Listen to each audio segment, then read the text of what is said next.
మెదక్ జిల్లా చేగుంట మండల కేంద్రంలో ఎంపీడీఓ కార్యాలయం వద్ద పొలంపల్లి గ్రామ పంచాయతీ సెక్రటరీపై సస్పెన్షన్ వేటు వేయాలని, అరెస్ట్ చేయాలని, మరణించిన కొండి లక్ష్మి బాధిత కుటుంబానికి పనికి భరోసా కల్పించాలని దళిత సంఘాలు, గ్రామ పెద్దలు, గ్రామ ప్రజలు ఆందోళన చేపట్టారు. దీనికి స్పందించిన చేగుంట మండల తహసీల్దార్ బాధిత కుటుంబానికి పొలంపల్లి గ్రామంలో సర్వే నంబర్ 97లో 1 ఎకరం భూమిని ఆ కుటుంబానికి ఇస్తామని తూప్రాన్ ఆర్డీఓతో మాట్లాడి బాధిత కుటుంబానికి హామీ ఇవ్వడం జరిగింది. చేగుంట ఎంపీడీఓ గ్రామ పంచాయతీ సెక్రటరీపై తగిన చర్యలు తీసుకొని సస్పెండ్ చేయాలని ఈ సందర్భంగా వారు కోరారు.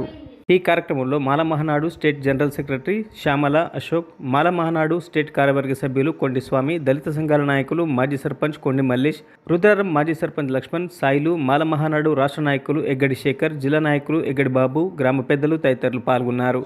ఈ జరిగిన దానికోసం చట్టపరమైన చర్యలు తీసుకొని ఆమెను చట్టం ఏం చేస్తుందో శిక్షించుకోవడమా, సస్పెండ్ చేయడమా, మన ఊరికి జరిగిన ఇబ్బంది అనుకుని పూర్తి యాక్షన్ తీసుకుంటాం. ఎస్ఐ గారు కూడా ఆమెపై కేసు నమోదు చేసి దర్యాప్తు కలిసి ఆమెను శిక్షిస్తామని చెప్పడం జరిగింది. పూర్తి ఎంక్వైరీ చేసి 1 ఎకరం పొలం ఇస్తామని మా ఎంపీడీఓ గారు, మా ఎంఆర్ఓ గారు ముందుకు వచ్చినందుకు ఎంపీడీఓ గారు, మా ఎస్ఐ సార్ గారికి ధన్యవాదాలు.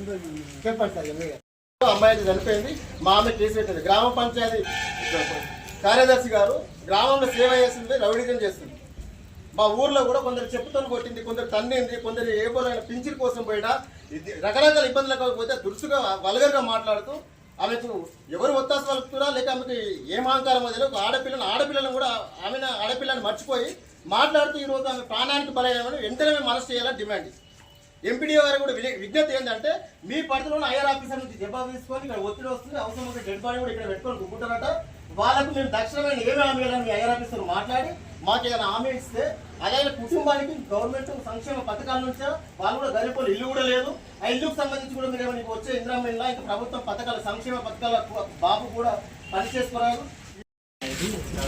సంఘటన దీనికి బాధిత కుటుంబానికి ఆమె ఆత్మహత్య శాంతి చిగురాలని కోరుతా ఉన్నాను. బాధిత కుటుంబానికి నా ప్రయాణ సానుభూతి తెలియజేస్తా ఉన్నాను. ఇంకా చట్టపరంగా ఇలాంటి చర్యలు తీసుకొని ఖచ్చితంగా అతని చర్యలు తీసుకుంటాము. దానికి వెనక గారికి కానీ తదుపరి నివేదిక ఎస్హెచ్ఓ గారికి ఇచ్చిన నివేదిక ప్రకారం ముందుకెళ్తా ఉంటాం. తీసుకుని దళిత కుటుంబానికి చెందిన వ్యక్తి కాబట్టి వీళ్ళందరూ కలిసి నాయకులు అడగడం జరిగింది. సార్ పేద కుటుంబం మీకు ఆదుకోండి అని చెప్పేసి. సో ఈ 97 సర్వే నెంబర్లో ఖాళీ ఉన్న 2 ఎకరాల భూమిలో కొంత భూమి మాకు ఇవ్వని కేటాయించడం అని అన్నారు. వాళ్ళ దరఖాస్తు పెట్టుకుని ఖచ్చితంగా నేను ఆడియో గారికి పెట్టాను. ఆడియో గారు కూడా సానుకూలంగా స్పందించారు. కరెక్ట్గా నివేదిద్దాం, కరెక్ట్గా చూపించే ప్రయత్నం చేద్దామని చెప్తున్నారు. అటువంటి చర్యలు ఖచ్చితంగా తీసుకుంటాం. ఎకరా భూమికి ప్రపోజల్ పంపిస్తాం. ఎకరా భూమి బాధిత కుటుంబానికి ఆర్డీఓ గారు, ఎంఓ గారు మేము మాకు ఎలాంటి అభ్యంతరం లేదు. నెక్స్ట్ చట్ట ప్రకారం ఎట్లా కేటాయించో ఆ విధమైన చర్యలు తీసుకుంటాం. మాకు ఎలాంటి అభ్యంతరం చేశాము. అదేవిధంగా ఏంటంటే ఏదైనా అది సంఘటన దురదృష్టకరం. మరి ఇటు విషయంలో వాళ్ళ అంత్యక్రియలకు ఏదైనా అంటే నేను యాక్చువల్గా రచనదారు నేను పర్సనల్గా అంటే మా సొంతంగా మా నుంచి ఒక 30,000 ఇస్తామని చెప్పాము. వీళ్ళందరూ కలిసి అట్లా కాదు ఎక్కువ అంటే 50,000 అంటే ఇది ఒక మీరు ఏంటంటే మీరు మానవత మేము ఏమంటున్నా అంటే అది ఏమన్నా కానీ 40,000 అయితే ఇంకోని నేను ఇక్కడ చేస్తున్నాం. మేమిద్దరం పర్సనల్ వేరే కాదు, సెక్రటరీ నుంచి కాదు. మిగతా ఏదైనా గవర్నమెంట్ తరఫున రావాల్సిన ఏది ఉన్నా కానీ వాళ్ళకి అందే విధంగా మేము ఎంపీడీఓ పరంగా నేను తహసీల్దార్ పరంగా సాధించలేదు. సో మరి ఈరోజు ఈ సంఘాల వాళ్ళు వీళ్ళందరూ కూడా ఏంటంటే ఒక బీదవాళ్ళు చనిపోయడానికి అందరు వచ్చారు. దాన్ని కూడా మాకు బాధాకరంగానే ఉంది. అసలు ఏదైనా కొంచెం ఆమె ప్రాణం పోయేది లేకుండా ఏదైనా మనం సాల్వ్ చేసి ఏం కాకుండా చూస్తుంటుంది. అది దురదృష్టకరంగా భావిస్తున్నాము.